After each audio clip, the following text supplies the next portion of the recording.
I used to think love was enough. That passion didn't need to last all night to be fulfilling. But after years of 2-minute disappointments, I found myself craving more, craving what I knew my husband could never give me. It wasn't always like this. When I married Greg, I believed he was the perfect man. He was sweet, hardworking, and always made me feel loved. But love wasn't the problem. It was everything else. At first, I told myself it didn't matter. I faked my moans, forced my smiles, and reassured him that I was happy. But deep down, frustration grew like a storm inside me. A storm I had no way of calming. 2 minutes. That was all it took for Greg to roll over and fall asleep. No effort to make me feel wanted afterward. No concern about whether I was satisfied. Just a quick grunt, a sigh of relief, and then the sound of his snoring while I lay there staring at the ceiling, my body aching for more. I tried to talk to him. I really did. But every time I brought it up, he brushed me off. "Sex isn't everything, babe," he'd say, kissing my forehead like a father tucking in his daughter. "Yeah, but it's something," I'd whisper, but he never listened. So I stopped talking about it. I stopped expecting things to change, but that didn't stop me from wanting. And that's when I noticed him, our neighbor, Darnell. Darnell had moved in a few months ago, and I had been aware of him from the start. He was hard to miss, tall, muscular, with a deep voice that made my stomach tighten every time I heard him speak. He had dark skin that glowed under the sun, a confidence in the way he moved, and a presence that made my heart race whenever he was near. At first, it was innocent. Just glances. Just curiosity. But then I started watching him. When he mowed his lawn, shirtless, sweat dripping down his broad chest. When he worked on his car, his strong arms flexing as he turned the wrench. When he walked by my house, flashing me a polite smile that made my breath hitch. I told myself it was nothing, just a little harmless fantasy, until the day our eyes locked for too long. I was outside watering the plants when I saw him coming down his driveway. He was wearing a fitted tank top that clung to his powerful frame, and for a moment, I couldn't look away. And neither could he. His gaze was steady, intense, like he could see right through me. I felt heat rush through my body. My hands trembled, and I nearly dropped the hose. That was the moment I knew. This wasn't just curiosity anymore. It was temptation. And I was already too far gone. I tried to shake it off. Tell myself it was nothing. Just a silly little crush on a man who was nothing more than my neighbor. But my body told me otherwise. Every time I saw Darnell, my breath caught in my throat. Every time I heard his deep, rich voice, my skin tingled. And every night, when Greg finished in 2 pathetic minutes and rolled over, I found myself thinking about my neighbor, wondering what it would be like. How it would feel to be touched by a man like him. The frustration only got worse. Greg didn't notice, of course. He never did. One night, I tried again. I wore something special, a red lace nightgown that clung to my body just right. I leaned against the doorway, letting him get a full view. "Wow," Greg said, barely looking up from his phone. "You look nice." Nice. I sat on the edge of the bed, running my fingers up his arm. "Baby, don't you want to spend some time with me?" He sighed like I was asking him to run a marathon. "It's late, babe. Long day at work." Frustration burned in my chest. "You always have a long day at work. And you always want more than I can give," he snapped, turning off his phone and rolling onto his side. "Just go to sleep, all right?" I lay there in the dark, staring at the ceiling, my body aching. The anger, the resentment, it was all building up inside me. And the next morning, I found myself outside again, watching Darnell. It wasn't intentional. I had just gone to check the mail, but there he was, shirtless again, washing his car. Water dripped from his toned chest, running down his sculpted abs, and my mouth went dry. I turned away too fast, pretending I hadn't noticed. But then, "Hey, neighbor." I froze. My heart pounded. Slowly, I turned back, trying to keep my expression neutral. "Morning," I said, my voice betraying me with a slight tremble. Darnell grinned, his teeth bright against his dark skin.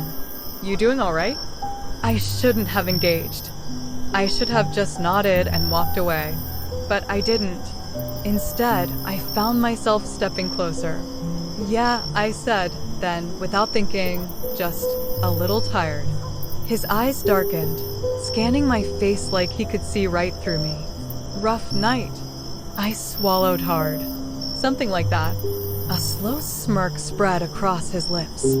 He leaned against the hood of his car, arms crossed, muscles flexing. "You know, if you ever need to talk, I'm right next door." I should have ended the conversation there. I should have just walked away, but I didn't. I stayed, and I knew deep down, this wasn't just temptation anymore. This was the beginning of something I wouldn't be able to stop. If you want to hear how I crossed the line into forbidden passion, stay with me.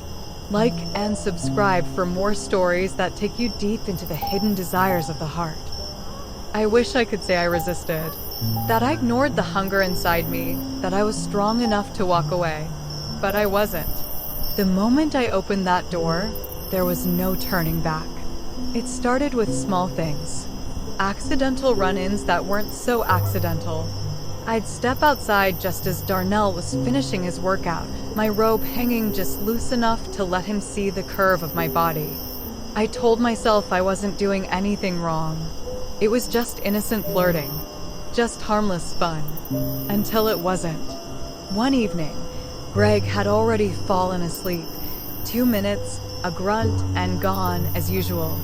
I lay there staring at the ceiling, my skin still burning with need, my body unsatisfied. And then, like fate itself, I got a message. "Darnell, can't sleep?" My heart pounded. I hesitated for half a second before replying. "Me, yeah." "You?" "Darnell, you know why." I swallowed hard. My fingers trembled as I typed. "Me, tell me." "Darnell, you want me to say it?" I clenched my thighs together, heat pooling in my stomach. "Me, yes." "Darnell, I want you. And I know you want me too." I should have ended it. I should have turned off my phone and gone to sleep. But instead, I found myself getting up, slipping on a thin silk robe, and walking barefoot through my dark house. Greg snored softly in the bedroom, completely unaware. I stepped outside, heart pounding, my breath coming in short, shaky gasps. Darnell was waiting on his porch, arms crossed, watching me like a predator waiting for its prey. I hesitated for only a moment, one last chance to turn back, but I didn't. I crossed the lawn, my feet barely making a sound on the pavement. He didn't say a word. He just opened the door and stepped aside. I walked in. The door shut behind me, sealing my fate. The second we were alone, I felt it, the tension, the heat.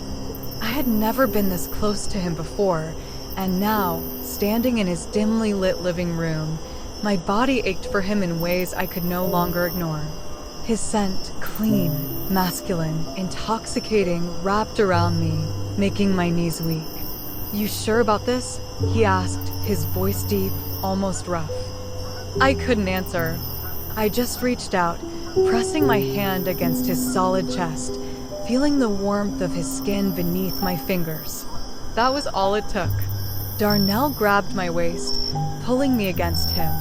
His lips crashed against mine, and I melted. I had never been kissed like this before. It wasn't soft. It wasn't gentle. It was raw, demanding, and full of the kind of hunger I had been craving for so long.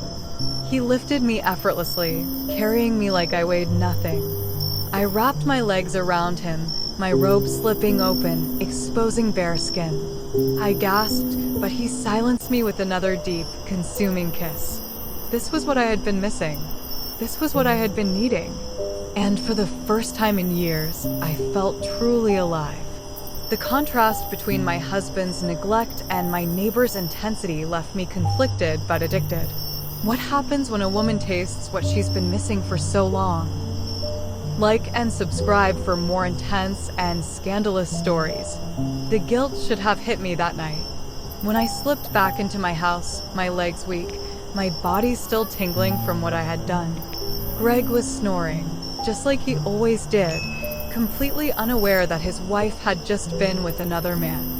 I slid under the covers beside him, my skin still smelling like Darnell. But instead of guilt, I felt something else. Satisfaction. For the first time in years, I had been seen, wanted, satisfied, and I wasn't ready to give that up.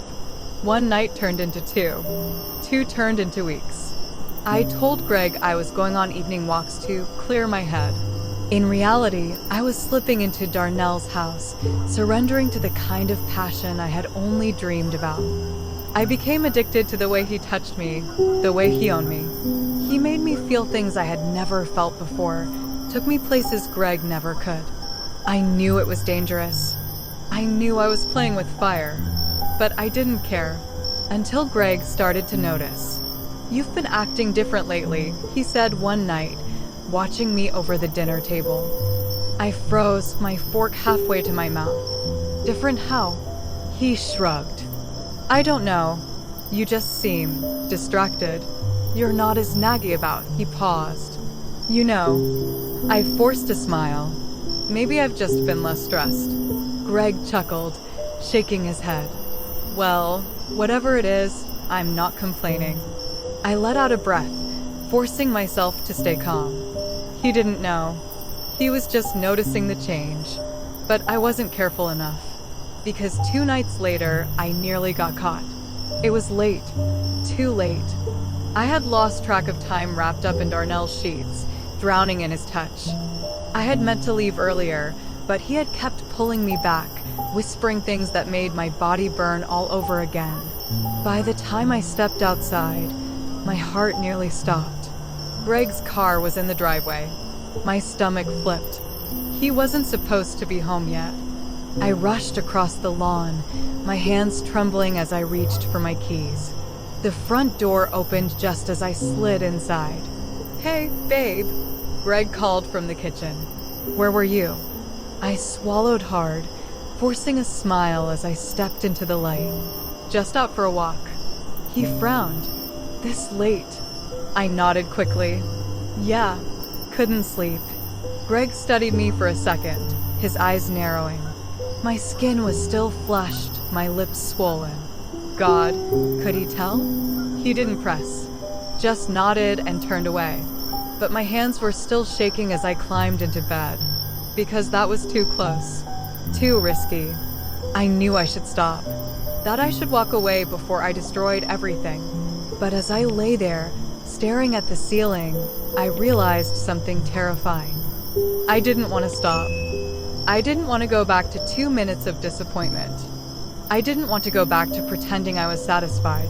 I wanted Darnell. And no matter how dangerous it was, I knew this wasn't over.